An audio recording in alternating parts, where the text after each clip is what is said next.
Bismillahirrahmanirrahim. Allahu la ilaha illa huwal hayyul qayyum. Assalamualaikum warahmatullahi wabarakatuh. Bihamdillahi wassalatu wassalamu ala rasulillah wa ala alihi wa sahbihi wa mawalah wa la hawla wa la quwata illa billahi wa ba'du. Kita lanjutkan kajian kita, masih membahas Kitabul Jami', dan kita masuk pada hadis ke-10, hadis dari Ma'qil ibn Yasar radhiyallahu anhu. Kita baca hadisnya.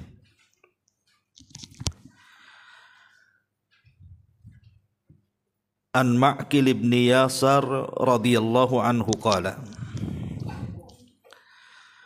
sami'tu Rasulullah sallallahu alaihi wasallam yaqul, ma min 'abdin yastar'ihi Allahu ra'iyatu wa huwa ghashun li ra'iyatihi illa harramallahu alaihi al-jannah, muttafaqun alaih. Dari Ma'qil ibn Yasar radhiyallahu anhu, dia berkata, aku mendengar Rasulullah sallallahu alaihi wasallam bersabda, tidak ada seorang hamba yang diberi Allah amanah untuk memimpin rakyat, kemudian dia meninggal dalam keadaan menipu rakyatnya, kecuali Allah haramkan sorga atasnya. Muttafaqun alaihi. Kemudian juga hadis yang ke-11-nya, wa an Aisyah radhiyallahu anha qalat, qala Rasulullah sallallahu alaihi wasallam, Allahumma man waliya min amri ummati syai'an fashaqqa alaihim fashquq alaihi, akhrajahu Muslim. Dari Aisyah radhiyallahu anha, dia berkata, Rasulullah sallallahu alaihi wasallam bersabda, ya Allah, barang siapa memegang sebagian urusan umatku, kemudian dia menyulitkan mereka, maka sulitkan dia ya Allah. Hadis ini dikeluarkan oleh Imam Muslim.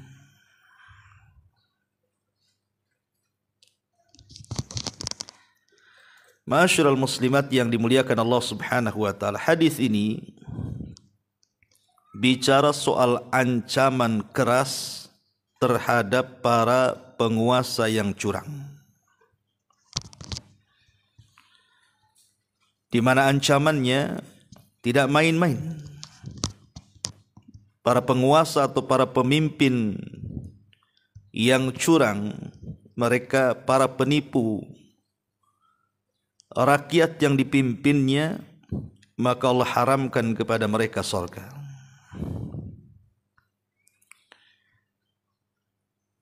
Ma'asyiral muslimat yang dimuliakan Allah Subhanahu wa taala, kalimat ma min 'abdin yastar'ihi Allahu ra'iyah, tidaklah seorang hamba diberi amanah oleh Allah Subhanahu wa taala untuk menjadi pemimpin. Maka ungkapan ini menunjukkan makna umum. Jadi tidak mesti pemimpin negara. Jadi mencakup kepada pemimpin yang mungkin tingkatnya lebih kecil dari pemimpin negara, sampai kepada pemimpin dalam rumah tangga. Jadi mulai dari pemimpin dalam rumah tangga atau mungkin lingkup kecil di atasnya seperti RT, RW, lurah, naik lagi ke camat, naik lagi ke wali kota, gubernur, sampai menteri, sampai kepada presiden, maka masuk pada ayat ini, pada hadis ini, bahwa siapapun yang diberi amanah oleh Allah untuk memimpin, kemudian dia curang dalam kepemimpinannya, kecuali Allah subhanahu wa ta'ala akan haramkan atasnya surga. Ada beberapa faedah yang kita bisa petik dari hadis ini. Pertama, dalam hadis ini terdapat ancaman keras terhadap para pemimpin yang tidak memperhatikan kepentingan orang-orang yang dipimpinnya, di mana mereka menjadi pemimpin itu hanya memperhatikan pribadinya saja, tidak pernah memperhatikan masyarakatnya. Dengan kata lain, pemimpin-pemimpin yang justru menyusahkan masyarakat, tidak pernah memberikan kemudahan kepada masyarakatnya, kepada rakyatnya, baik terkait agamanya atau terkait dunianya. Terkait agama, boleh jadi mungkin dia membuat aturan-aturan yang menyulitkan kaum muslimin untuk beribadah. Umpamanya, dilarang untuk sholat, dilarang untuk mengumandangkan azan keras-keras, menyulitkan untuk ibadah kepada Allah subhanahu wa ta'ala. Atau dalam urusan dunianya, mengambil hak-hak rakyatnya tetapi dia tidak pandai untuk membalas hak rakyatnya. Dia menuntut rakyatnya untuk membayar pajak umpamanya, walaupun hukum pajak sendiri jelas. Tetapi setelah kemudian rakyatnya memberikan uang-uang pajak mereka kepada pemerintah, tidak ada timbal baliknya. Justru uang-uang itu dikorupsi, masuk ke kantong-kantong pribadi mereka, sementara kesejahteraan rakyatnya tidak dipenuhi. Lah ini pemimpin-pemimpin yang seperti ini diancam keras dengan diharamkan kepada mereka surga. Yang kedua, ancaman dan azab pedih ini maksudnya ancaman bahwa orang ini tidak akan masuk surga atau diharamkan dari surga. Itu tertuju kepada para pemimpin yang curang dan khianat, yaitu apabila mereka mati dalam keadaan itu dan tidak sempat bertobat, maka Allah subhanahu wa ta'ala haramkan surga yang merupakan kebahagiaan abadi. Itu karena kecurangan mereka terhadap rakyatnya, tidak lain karena untuk kepentingan pribadi atau koloninya di dunia. Jadi ancaman ini kalau sampai mereka mati, dan matinya dalam kondisi seperti itu, tidak pernah mensejahterakan rakyatnya, melarang rakyatnya untuk beragama dengan agama yang benar, kemudian mereka mati dalam kondisi seperti itu, maka kematian mereka akan membawa para pemimpin seperti ini masuk ke dalam neraka. Karena menjadi pemimpin itu bukan persoalan ringan, Bu. Tanggung jawab dia besar. Ketika Abu Bakar Siddiq radhiyallahu an mendengar saat wafatnya Rasul bahwa ada sebagian Ansar berkumpul di salah satu rumah daripada rumah-rumah Ansar, maka Abu Bakar Siddiq radhiyallahu an mendengar bahwa perkumpulan para pembesar Ansar ini untuk memilihkan pengganti Rasul sebagai khalifah, dipilihlah Sa'ad ibn Ubadah ketika itu. Sementara jasad Nabi SAW belum dikebumikan, belum diurus. Tapi orang-orang Ansar sudah ribut siapa yang layak menjadi pemimpin. Ditunjuklah Sa'ad bin Ubadah. Terdengar perkara ini kepada Abu Bakar. Maka Abu Bakar Siddiq radhiyallahu an menggandeng Umar dan Abu Ubaidah ibnul Jarrah. Kemudian mendatangi pertemuan yang diadakan orang Ansar ini.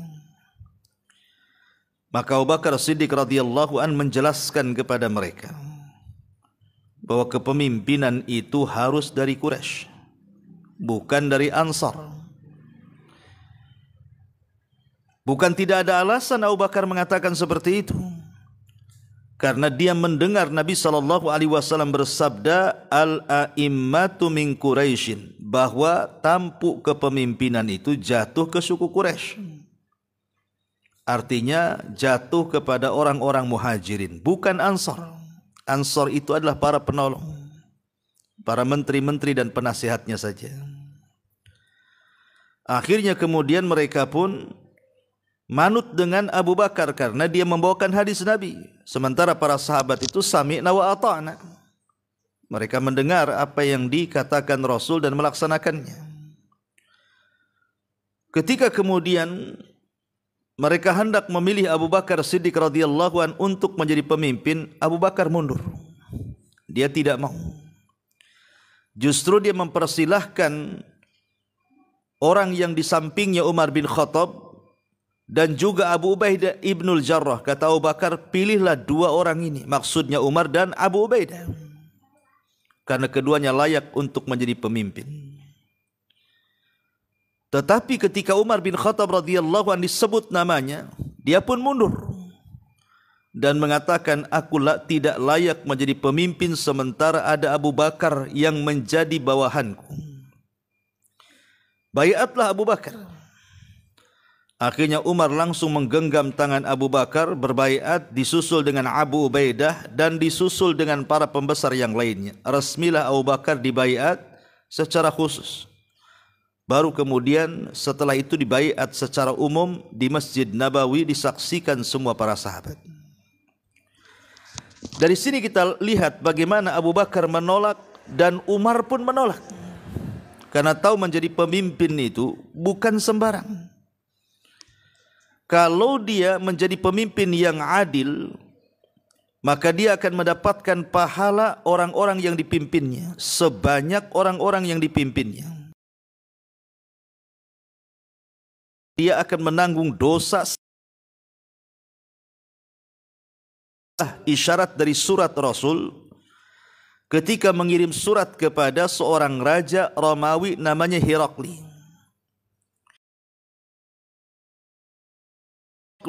Pembesar Romawi itu, dia mengatakan Bismillahirrahmanirrahim.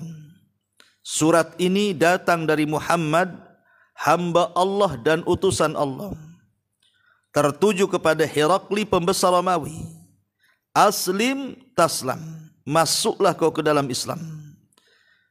Kalau tidak, maka engkau akan menanggung dosa orang-orang Arisiyin.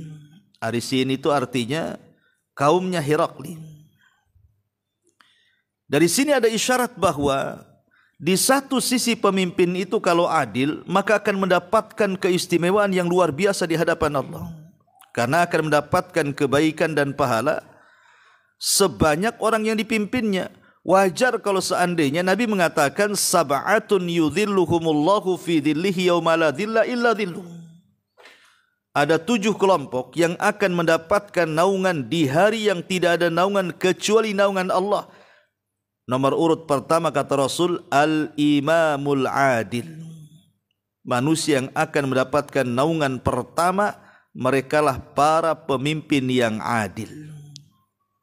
Berarti para pemimpin yang berkhianat, mereka tidak akan mendapatkan naungan itu. Padahal naungan itu sangat dihajatkan, karena matahari di padang mahsyar itu diletakkan 1 mil di atas kepala. Lihat bagaimana sikap Abu Bakar, kembali kepada kisah, dan sikap Umar bin Khattab radhiyallahu anhu sama-sama menolak untuk menjadi pemimpin. Kalau di zaman sekarang mana ada kayak gitu, Bu? Yang ada dia jelek-jelekan lawan oposisinya. Jangan pilih dia, pilih aku, katanya. Kemudian dia pun supaya mendapatkan kemenangan dalam kampanyenya, biasanya dia akan membuat 1000 janji. Sebab kalau tidak banyak janji tidak akan dipilih, Bu. Kalau saya menjadi pemimpin, saya janji jalan dari sini ke sana beres. Kalau saya menjadi pemimpin, saya berjanji lowongan pekerjaan selesai. Kalau saya menjadi pemimpin, saya akan begini, begitu, macam-macam. Walaupun setelah diangkat menjadi pemimpin, terkadang satu janji pun tidak ada. Lah, mental-mental pemimpin yang seperti ini bahaya. Karena berakibat kepada kecurangan dalam kepemimpinannya. Makanya dalam Islam keras pemimpin-pemimpin yang curang, pemimpin-pemimpin yang culas dan tidak adil itu ancamannya tidak main-main. Diharamkan surga loh bagi dia. Makanya saya heran, di zaman sekarang justru berlomba-lomba orang itu ingin menjadi pemimpin. Entah di DPR, entah di MPR, entah di menteri-menteri dan sampai kepada presiden rebutan kursi. Mereka tidak paham di balik itu kalau dia adil memang dapat pahala besar. Tapi umumnya yang namanya pangkat jabatan itu adalah fitnah, ujian yang Allah berikan kepada seseorang. Kalau dia tidak tahan duduk di kursi itu, maka dia pasti tergelincir. Karena memang godaannya berat menjadi pemimpin itu. Ma'asyiral muslimat yang dimuliakan Allah Subhanahu wa taala, ini yang kedua. Jadi ancaman dan azab yang pedih itu ditujukan kepada pemimpin yang curang, yang apabila mati tetap dalam kondisi curang. Kemudian yang ketiga, banyak hadis yang menunjukkan bahwa perbuatan curang para pemimpin itu termasuk dosa besar. Termasuk dosa besar dan termasuk tindakan kemaksiatan yang sangat bahaya. Karena dampak buruknya akan menimpa dan menjalar ke pihak-pihak lainnya. Makanya Imam Ibnu Battal berkata, jadi ancaman keras terhadap para pemimpin yang zalim ini, barang siapa yang menyia-nyiakan orang-orang yang ia beri amanah untuk mengurusnya, atau ia mengkhianati mereka, maka ia akan dituntut pada hari kiamat. Lalu bagaimana mungkin ia mampu untuk melepaskan diri dari kezaliman yang ia lakukan terhadap satu umat yang sangat besar? Lihat perkataan Imam Ibnu Battal. Ibu, kalau ibu berbuat jahat dengan saya, mendolimi saya, urusannya cuma saya dengan ibu saja. Ibu ambil uang saya, nggak dikembalikan. Nanti urusannya hanya pribadi saya aja pada hari kiamat.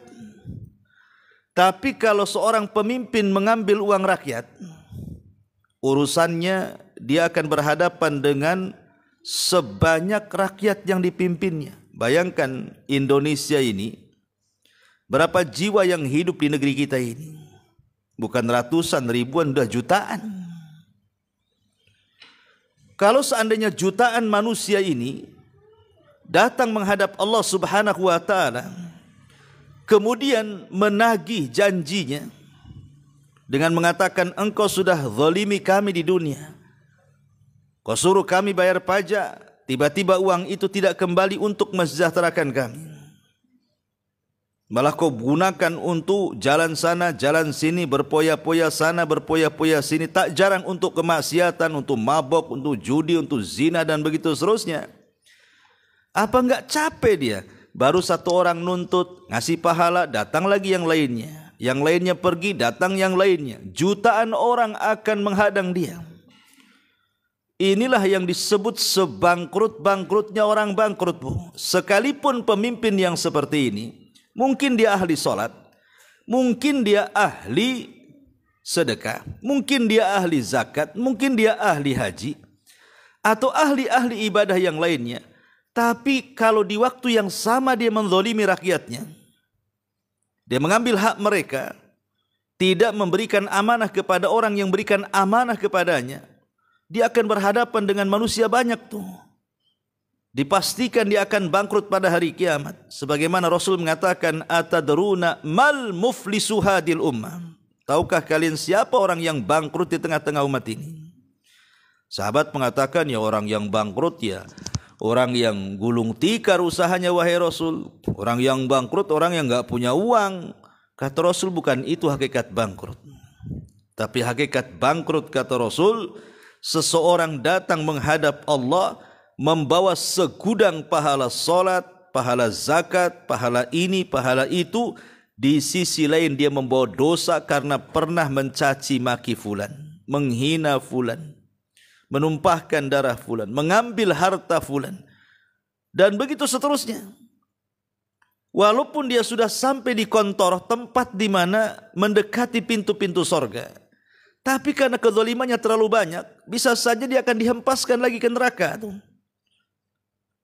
Karena dia akan dituntut sebanyak rakyat yang dipimpinnya tuh.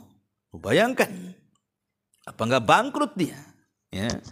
Ini yang ketiga. Yang keempat, Syekhul Islam Ibn Taimiyah rahimahullahu taala berkata dalam kitabnya As-Siyasah Asy-Syar'iyyah, berbagai hadis telah menunjukkan bahwa kepemimpinan adalah amanah yang harus ditunaikan. Dalam Sahih Bukhari datang satu riwayat dari Abu Hurairah radhiyallahu an. Nabi sallallahu alaihi wasallam mengatakan, "Idza duyyi'atil amanatu fantadhiris sa'ah." Qala kaifa idha'atuha ya Rasulullah? Qala idza usnidal amru ila ghairi ahli fantadhiris sa'ah.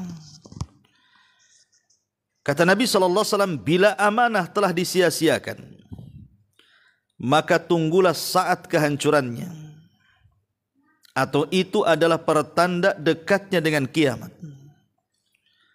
Datang seorang sahabat bertanya, Rasul, bagaimana maksud amanah disia-siakan itu? Kami tidak paham. Maka Nabi mengatakan, idza usnidal amru, kalau sebuah perkara itu, idza usnidal amru ila ghairi ahli, bila satu perkara itu dipercayakan kepada orang yang bukan ahlinya, dia tidak pandai memimpin, diangkat jadi pemimpin, mau pula dia, bahkan dia mengatakan angkat aku, padahal dia tidak ada bidang di situ. Dia tidak punya pengalaman, dia hanya ingin popularitas saja karena kebanyakan uang gitu ya. Fantadhiris sa'ah, maka tunggulah kehancurannya. Tunggulah kehancurannya. Karena kata Imam Ibn Taimiyah rahimahullahu taala, para pemimpin ini adalah orang yang mewakili Tuhan, mewakili Allah terhadap hambanya. Jadi dia adalah wakil-wakil Tuhan yang ada di bumi. Jadi para pemimpin selain wakil Tuhan, maka dia wakilnya dari para hamba-hamba terhadap urusan mereka kan. Karena kita memilih pemimpin kan supaya urusan kita dipermudah. Makanya kita memilih pemimpin. Kalau tidak ada pemimpin kan susah nantinya.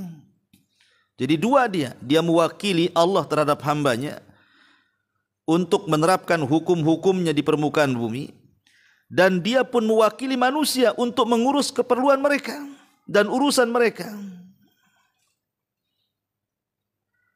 Jadi di sini ada dua perkara, ya. Wakil Allah terhadap hambanya artinya mengurus agama manusia, dan wakil bagi hamba-hamba Allah yang lainnya maksudnya mengurus urusan dunia. Yang satu urusan agama, yang satu urusan dunia. Jadi wakil Tuhan itu maksudnya supaya mengurus urusan agama, tapi wakil dari hamba-hamba yang lainnya maksudnya urusan dunia. Jadi dua tuh, dia harus mengurus urusan agama, dia harus mengurus urusan dunia.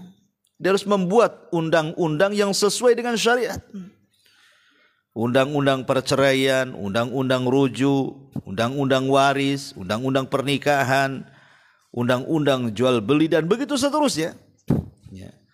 Ataupun pamannya urusan dunia, tentang makan, kesejahteraan makan rakyatnya macam mana, ya, pengadaan mungkin kalau negeri kita ini sembakonya, berasnya, bumbunya, macam-macamnya, ya, bla bla bla bla, macam-macam lah, sampai ke urusan air, listrik, perizinan, macam-macam, maksud dipermudah. Lah kalau seandainya kemudian mereka para pemimpin itu mempersulit urusan agama manusia, bahkan mempersulit urusan manusia yang lainnya, maka dia tidak layak mewakili Tuhan di permukaan bumi dan tidak layak mewakili hamba Allah untuk mengurus manusia yang lainnya. Karena dia tidak amanah. Dan amanah yang diberikan kepadanya, dia tidak sanggup untuk memikulnya. Negara dan tanda kehancuran negara itu pasti tanda dari tanda-tanda dekatnya kiamat. Kemudian yang nomor 5, masuk dalam masalah kepemimpinan diantaranya pengelolaan wakaf, menunaikan wasiat, menjadi wali atas anak kecil dan orang-orang yang tidak mampu. Jadi mencakup segalanya. Bukan hanya urusan ini saja, semuanya. Makanya kenapa dahulu di zaman Umar bin Khattab radhiyallahu an, Umar ini pernah jalan-jalan, Bu, di malam hari. Tiba-tiba dia melihat ada seorang ibu di dekat tendanya itu sedang merebus sesuatu dan anak-anak di sekitarnya menunggu hasil rebutan itu. Anak-anaknya masih kecil. Jadi Umar bin Khattab ini heran dengan ibu tadi. Kok dia merebus lama sekali, tidak matang-matang. Tiba-tiba didekati oleh Umar bin Khattab, rupanya yang direbus bukan nasi, bahasa kitanya bukan beras supaya jadi nasi, bukan singkong, bukan apa gitu. Yang direbus batu, Bu. Kalau ibu merebus batu, matangnya kapan, Bu? Sampai kiamat nggak matang-matang. Ya. Kenapa ibu ini kemudian merebus batu? Karena nggak ada yang mau direbus. Dia hanya mengelabui anak-anaknya saja supaya nunggu kelelahan kemudian tidur. Jadi ketika kemudian Umar lewat, heran kemudian bertanya, kenapa kau lakukan seperti ini? Tiba-tiba ibu ini mencela Umar. Padahal di hadapannya Umar, dia tidak kenal Umar. Dia mengatakan di hadapan Umar bin Khattab, dan dia tidak kenal siapa Umar. Dia mengatakan, demi Allah, kalau nanti aku mati katanya, maka akan tuntut tu si Amirul Mukminin Umar bin Khattab di hadapan Allah. Kenapa dia sampai menyengsarakan rakyatnya? Dia ngomong di hadapan Umar itu, padahal dia tidak kenal Umar. Dia mengatakan, kalau aku mati, kata ibu ini, akan kutuntut tuh Amirul Mukminin Umar itu di hadapan Allah. Kenapa bisa dia menyengsarakan rakyatnya, katanya. Umar bin Khattab radhiyallahu an langsung terenyuh. Masuk perkataan ibu itu ke dadanya. Tiba-tiba dia menangis dia. Kemudian Umar mengatakan kepada ibu, apa yang salah dari Umar bin Khattab kepadamu, katanya. Apa yang saya dari khalifah? Kenapa engkau begitu dendamnya kepada khalifah sampai akan menuntut dia di hari kiamat di hadapan Allah? Maka ibu ini mengatakan, tidakkah Umar mengetahui rakyatnya bahwa ada di antara rakyatnya yang masih kelaparan? Maka Umar mengatakan, bukankah Umar tidak tahu satu persatu di antara rakyatnya? Maka ibu ini mengatakan, kenapa dia harus menjadi pemimpin kalau dia tidak tahu satu persatu rakyatnya? Tetap aku akan tuntut dia pada hari kiamat. Maka Umar pun mengatakan, kalau begitu tunggu dulu. Pergi Umar. Kemana? Menuju Baitul Mal.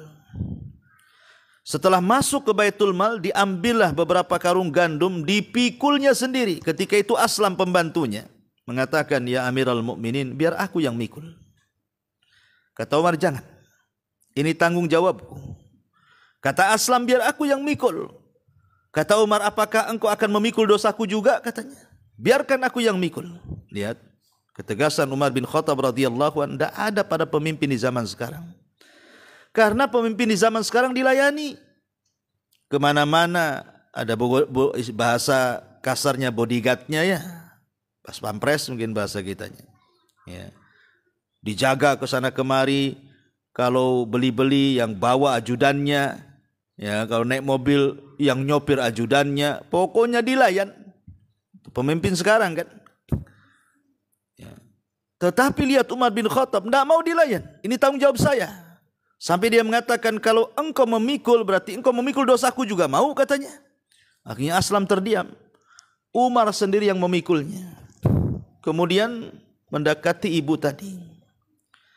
Setelah dekat dengan ibu tadi, maka Umar bin Khattab kemudian memberikan gandum untuk direbus. Subhanallah. Umar sendiri yang merebusnya. Dia yang menyalakan api. Dia yang merebuskan gandum untuk menjadi makan malam bagi keluarga miskin itu. Sampai Umar bin Khattab merah pada mukanya karena tidak terbiasa dengan menyalakan seperti itu. Tapi ini tanggung jawab dia. Sampai-sampai Aslam mengatakan, ya Amiral Mukminin, biar aku yang melakukannya. Kata Umar, tidak, ini tanggung jawabku. Sampailah kemudian Umar bin Khattab radhiyallahu an berhasil memasak masakan untuk dimakan oleh keluarga miskin tersebut. Setelah kemudian masakan itu masak, maka dibangunkan anak-anaknya, suruh masak.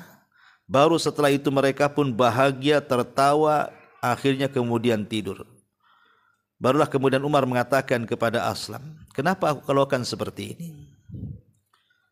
Karena aku yang membuat mereka menangis, aku pula yang harus membuat mereka tertawa. Aku yang membuat mereka menangis karena kebijakanku tidak sampai kepada ibu ini. Maka sebagai tebusannya aku harus membuat mereka tertawa. Itulah pemimpin. Ya. Pemimpin seperti itu.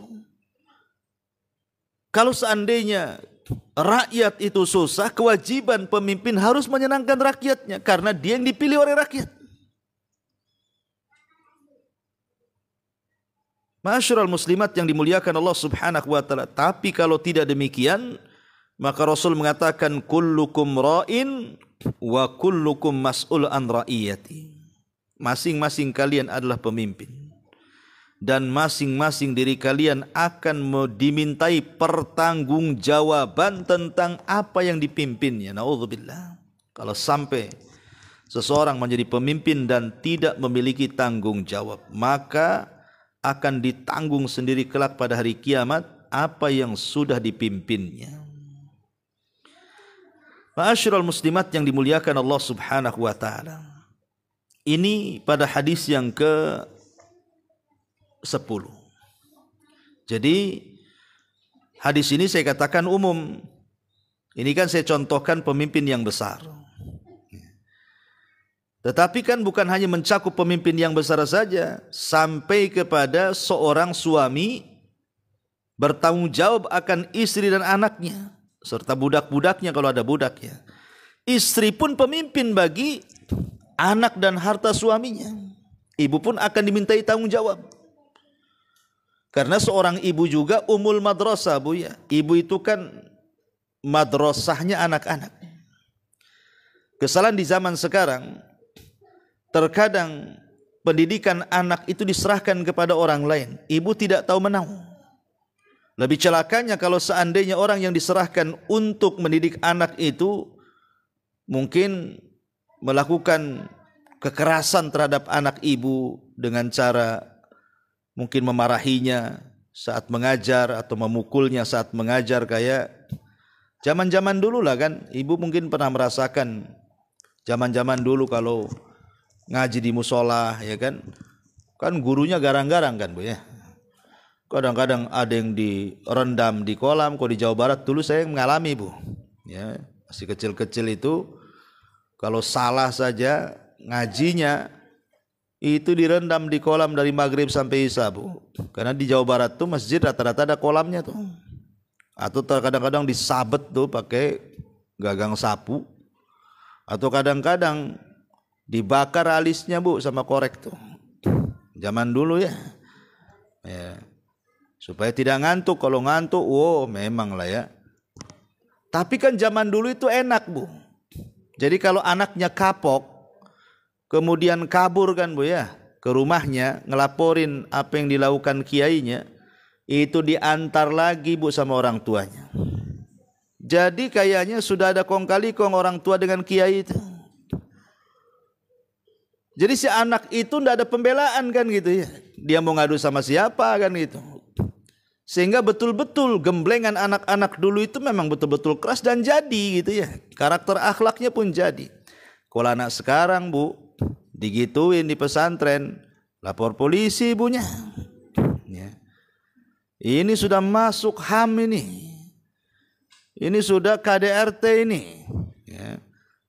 Jadi aneh di zaman sekarang ini. Padahal sebenarnya kan tanggung jawab pendidikan itu bukan hanya pihak sekolah saja, pihak pesantren, pihak masjid gitu ya. Tanggung jawab penuh pendidikan itu orang tua. Mereka itu hanya menyempurnakan saja. Karena begini Bu manfaatnya ya.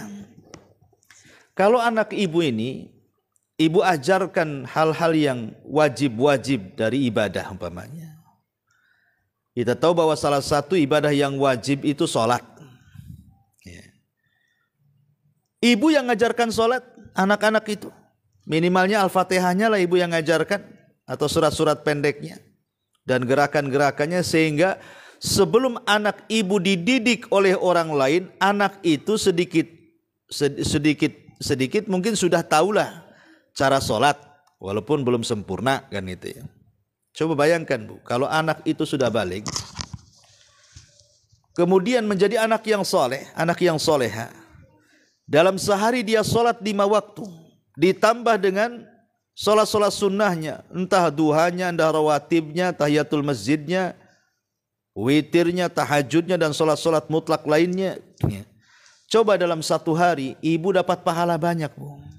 Kenapa? Karena anak itu bisa sholat, ibu yang ajar. Belum lagi dari bacaan Qurannya, bacaan Fatihahnya dibaca terus Bu setiap hari dalam sholatnya. Ibu dapat pahala bacaan Fatihah anak itu, bacaan zikir anak itu, doa anak itu.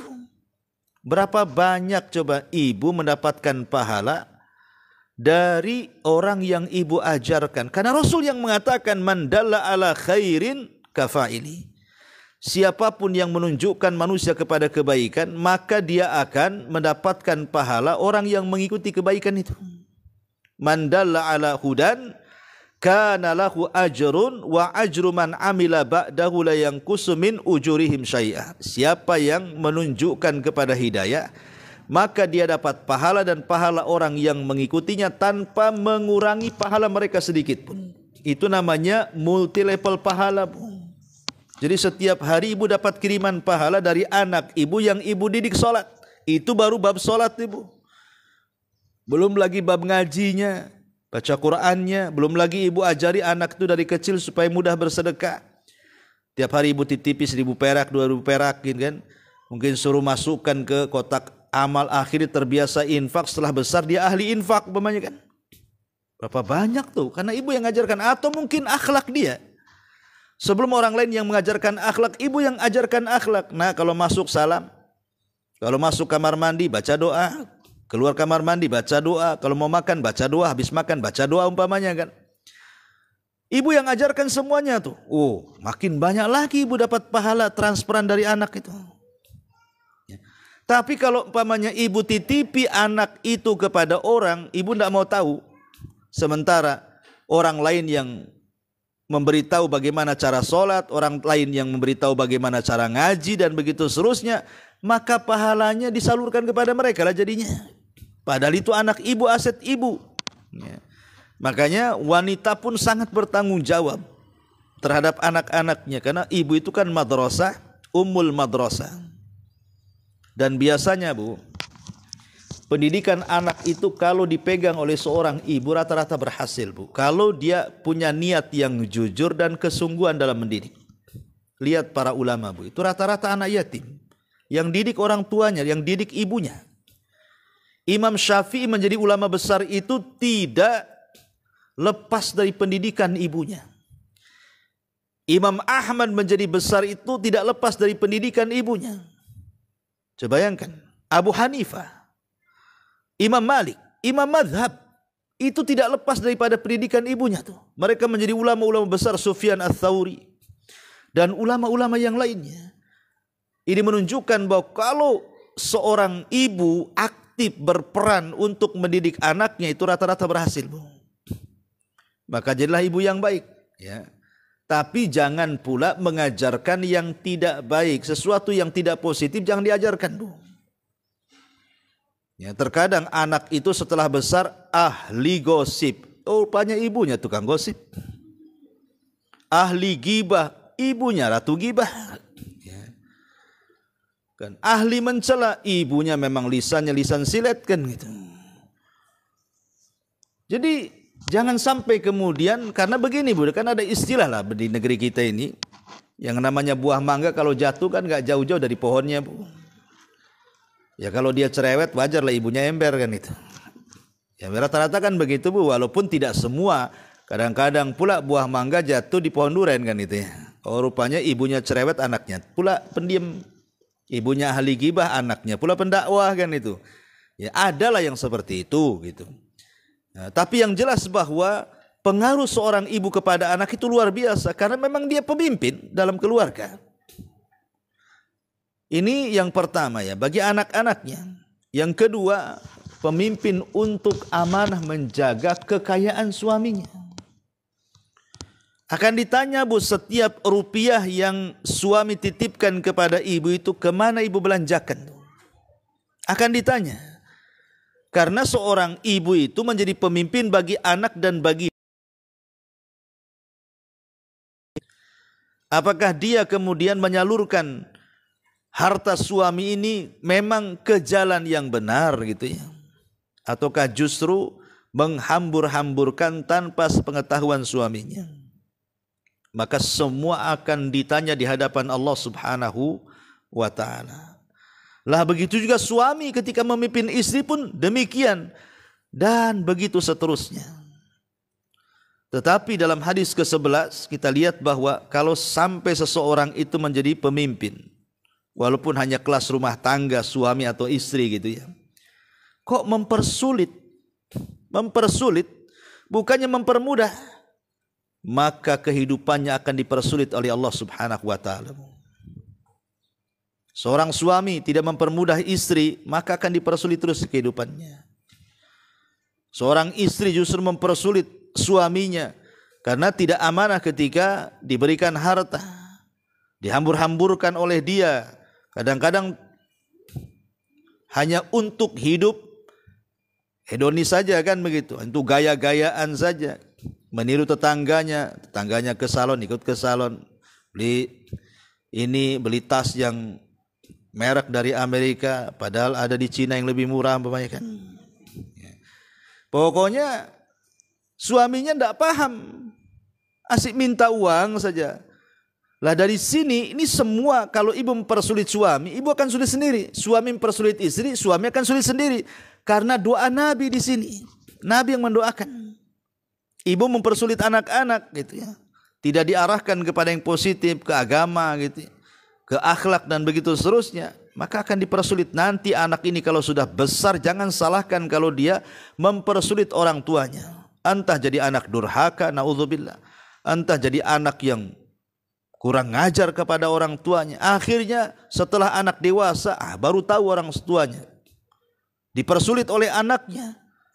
Bahkan saking dendamnya seorang ibu karena bermusuhan dengan anaknya, terkadang terkeluar ucapan, "Nana kalau tahu sudah besar kayak gini, ku cekik waktu bayi," katanya.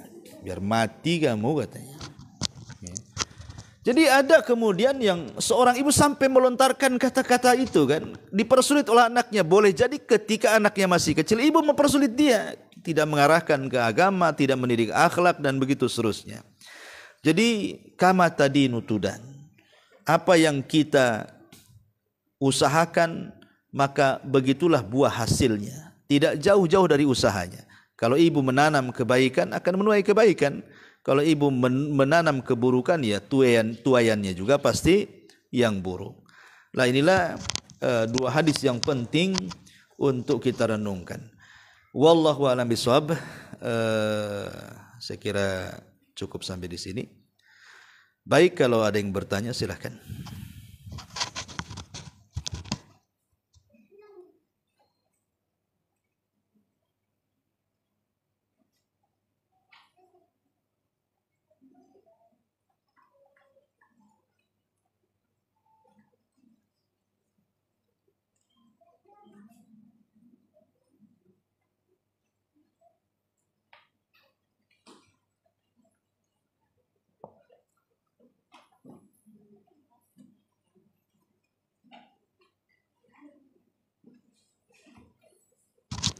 Alhamdulillah tidak ada yang bertanya. Mudah-mudahan ada manfaatnya. Kita tutup dengan doa kafaratul majlis. Subhanakallahumma bihamdika asyhadu an la ilaha illa anta astaghfiruka wa atubu ilaik.